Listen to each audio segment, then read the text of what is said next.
tonight.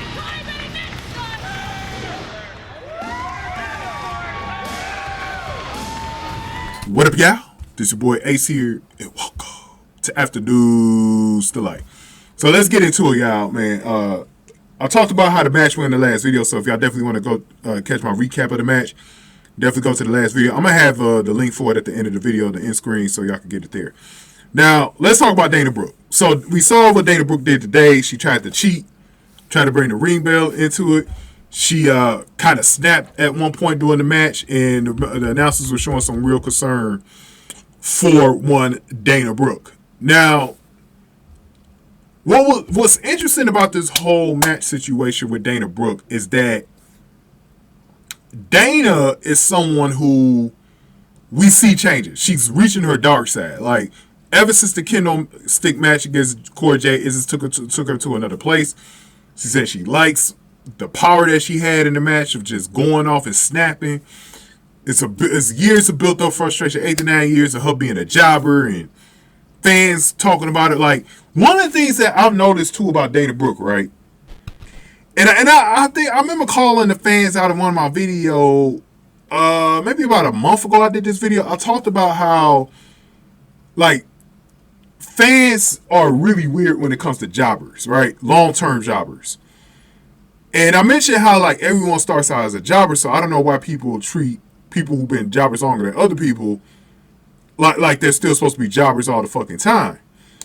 And I talked about this also with Baron Corbin, who has also improved his character since going down to NXT as well, and Mustafa Ali, even though he hasn't been a heel yet, but he's obviously been someone that's been doing a lot better in NXT as well.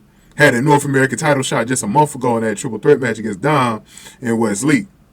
So, with Dana Brooke, if you look at Mandy Rose, why won't people just, stop looking at people like, oh, they're still supposed to be jobbers to this day?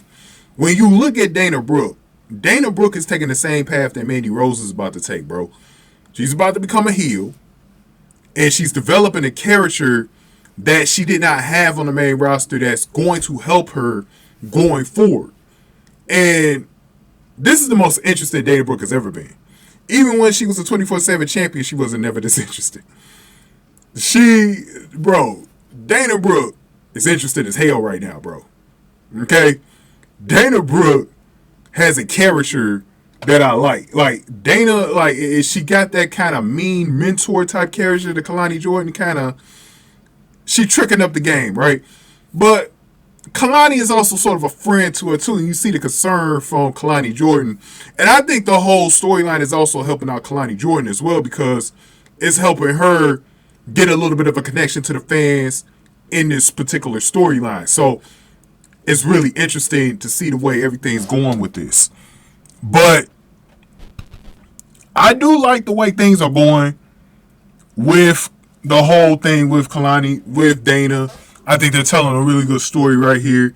And I know a couple of you guys were talking about last week, is Kelani going to turn heel with her when she does turn heel? Maybe, I know, John Drake, I know you've been the most consistent at reading this. Is that, and that's why I'm giving you credit in the video, because you were the one that said this in particular. And I made sure I said to myself, I'm going to mention this in this video. That was Dana always going down to NXT to form a faction? Because Mandy Rose clearly did that with Toxic Attraction. And I'm starting to wonder if Kelani Jordan is going to turn with her. Like, we have to keep that in mind. Is she going to turn with her? Is Dana Brooke going to recruit any other heels that's on the roster? I think if you play it right, because you haven't solidified the other heels and put them in a faction yet, you literally could do that faction that we've been talking about for weeks now with JC Jane, Cora Jade together, and then whatever else you want to put on top of it with, let's see, a Tatum Paxley or somebody, a Roxanne Perez or Kiana James with the character change. I'm gonna keep mentioning that to the moon until they do it. Kiana James, that's a street thug character, bro. But keep mentioning that to the moon. I'm gonna keep mentioning it until I see the change, bro. I'm going to keep mentioning it, bro. Because I know that's what Kiana James needs. But anyways, so you have all those characters. I saw Stevie Turner last week, too, which was interesting. I saw Stevie Turner last week, so she's in there. Brooklyn Barlow, you still got her in there. You got some heels in the back that can, still join the faction. So if you wanted to put a quick group together, you could do it. I mean, and Dana be the leader, just like Mandy Rose. And that's why I say I think right now, man, right now will be a good time to do it because you're telling such, in my opinion, you're telling such a good story with this. You're telling such a good story with this. So we'll see what happens, man.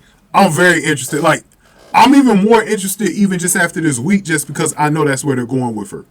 They're definitely going in that direction with her, man. And it's good to see the change. And there was a part of me that doesn't want to see it too fast because Kelani still has to get established a little bit. But I don't know if you need to wait too long to turn Dana, though. But we'll see. We'll see how long it takes, though. But give me your thoughts on this whole thing. Who y'all would like how if Dana did get a new faction, who would you like to be structured into the group? Like, how would you want it to be structured? Like, give me y'all opinions on that. Cause like right now, I would not have her be a solo here. First of all, I think part of the problem. I want to say this last thing before I leave. I think part of the problem with NXT right now, it's too good for it's too good for its own good. Like the women's roster is so deep, but you have a lot of individuals, and it's going to be hard to book people that way. When you got that many individuals, you're going to have to start grouping some of these girls together to make them stick out that way because you got way too many single wrestlers right now. It's not going to work, bro. You got way too many. You don't have an all-female wrestling show to pull that off. You share a wrestling show with the men. You're not going to be able to have everybody be a singles wrestler. You got to form at least two factions right now. You got a couple on the side. You got the Schism, Ava and the Schism. I talked about Schism ending though pretty soon. And then you got Metaphor. But you need two all-female factions. Like, you're going to need at least a couple of them. Because your roster's so fucking deep right now that, well, I forgot Thea Hale with Chase, you as well. But you got so many characters all stuck in the singles wrestlers, man. You're going to have to start grouping some of them together, man, to make it easier to book. Because right now, it's all over the place right now. And you got girls that are kind of like stuck. Because I would just watch Fallon Henley. I'm like, Fallon Henley should be a champion. You know what I mean? Gigi Dolan and JC Jane, like, where are they going? Tatum Paxley. Sometimes we see her, sometimes we don't. They ain't got a bunch of girls in the back like Stevie Turner. We ain't seen her in a minute. It ain't got just two good newbies that just can't. Izzy Dame and Karen Petrovic. Where is everybody going to fit, bro? You're going to have to put factions together, bro, in order to make this work. This is why we do factions, because we try to make it a little easier to book.